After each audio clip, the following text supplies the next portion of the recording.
Look, tiebreakers can get weird and funky, but I so would love to see Georgia Tech in the ACC championship game. Very quietly over the last couple of years, aside from their top 10 upset of Florida State that, well, it looked a little bit different after, but it was really cool in the moment.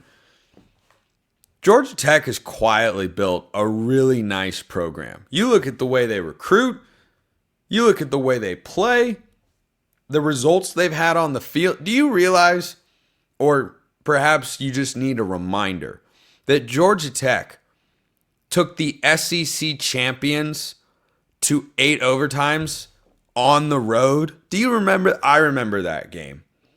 I remember that game because we were hearing nonstop from the broadcast booth, Georgia's into the playoff no matter what. Like, oh, whoa, hey guys.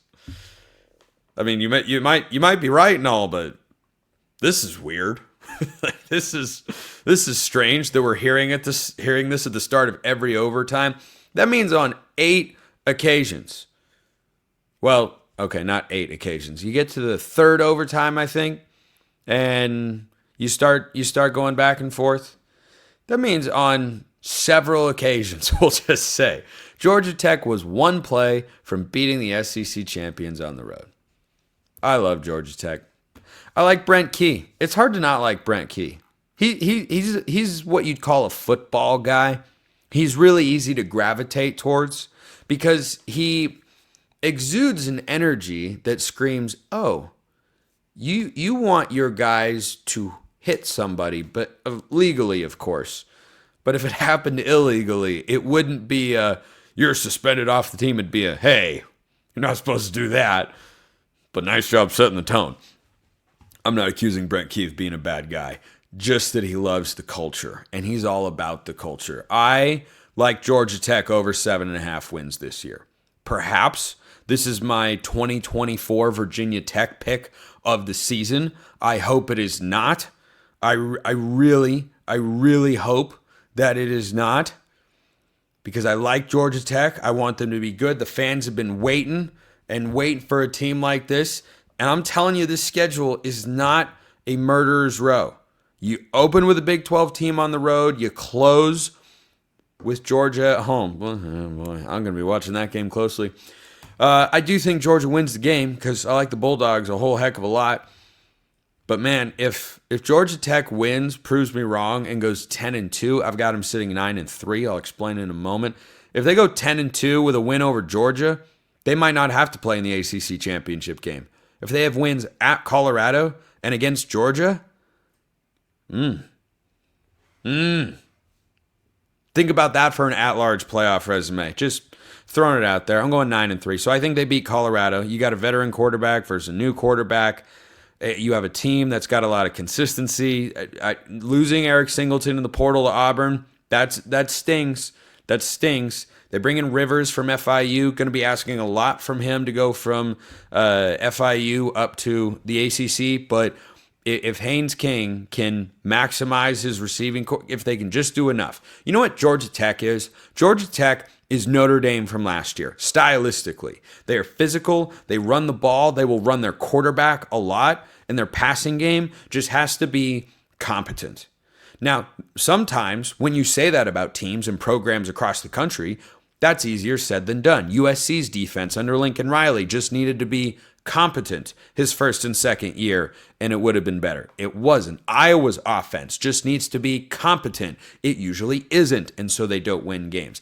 I saw a stat flying around Twitter the other day. I think Kirk Ferentz is like 33-1 when his team score more than 20 points. Something insane like that. Don't quote me exactly. You could tell me anything about the Iowa offense scoring 20 points, and I'd believe you, because one of the best defenses in all of college football, one of the worst offenses. They got better last year.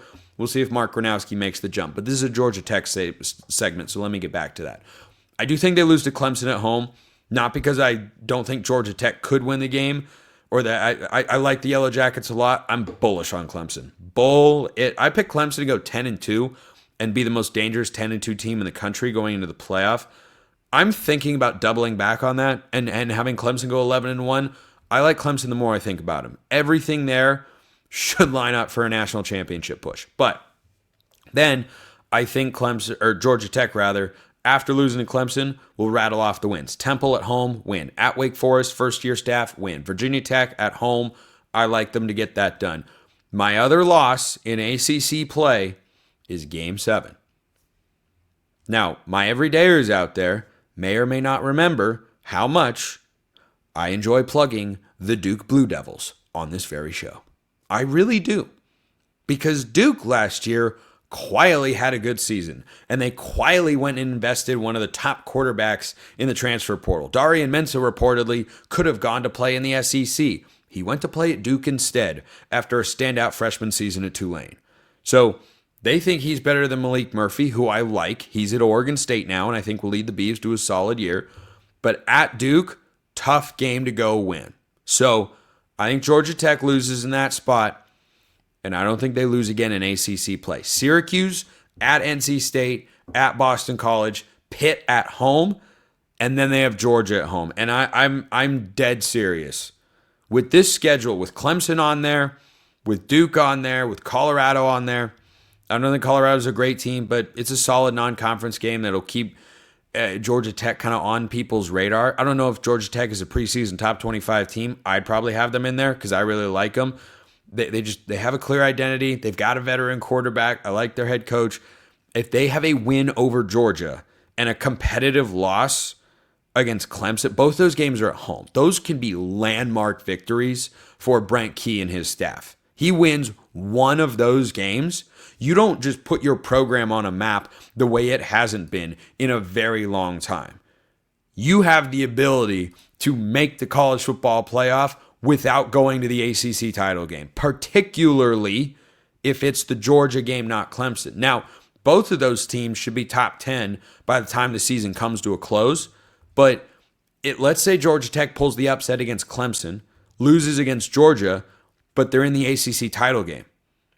Georgia Tech is my Illinois in the ACC. Favorite dark horse. And I like Georgia Tech's chances to make the ACC title game more than I like Illinois' chances to make the Big Ten title game.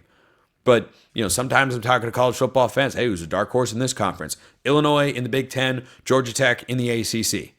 I have, for those on YouTube, my preseason ACC power rankings look a little something like this. Clemson 1, Miami 2, Louisville 3, Georgia Tech is 4. I've got them ahead of SMU. I've got them ahead of Duke. The reason I think Duke is going to beat them is because, number one, that gap is not particularly huge, and number two, it's at Duke. But on a neutral site or at Georgia Tech at home, yeah, I take Georgia Tech to win the game. But can the number 6 team in the ACC beat the number 4 when the number 6 team is at home? Yeah, I think they're capable of doing that. So I look at the Yellow Jackets and say this is a really exciting opportunity. I don't know when this great of a chance to have this sort of impact season comes around again, but I'm doing my best for the Yellow Jacket fans out there to speak this into existence. I like Brent Key. I like Haynes King. I like the system they run. They need to look like Notre Dame. Their defense has to play well. Their quarterback has to be able to stay healthy because he's going to run the football a good amount. But you have the ability. Go watch that game against Florida State that when they stunned everybody on paper, Georgia Tech didn't have as talented of a roster. Guess what? They just out-physicaled them all over the place. That's what they're going to want to do every single week. So if they can look a little bit like Notre Dame, if they go 10-2, and again, I have them 9-3. I think they're a great over bet at 7.5. I think 8-4. I guess I could see them going 7-5, maybe, but with this schedule, I think 8-4 is Georgia Tech's floor. So I like them over 7.5 a lot. And if they go out and live up to my expectations and win one of those games, if you have 2 losses in conference play, miss your conference championship game, but have a win over Georgia, why shouldn't you be in the college football playoff? You tell me.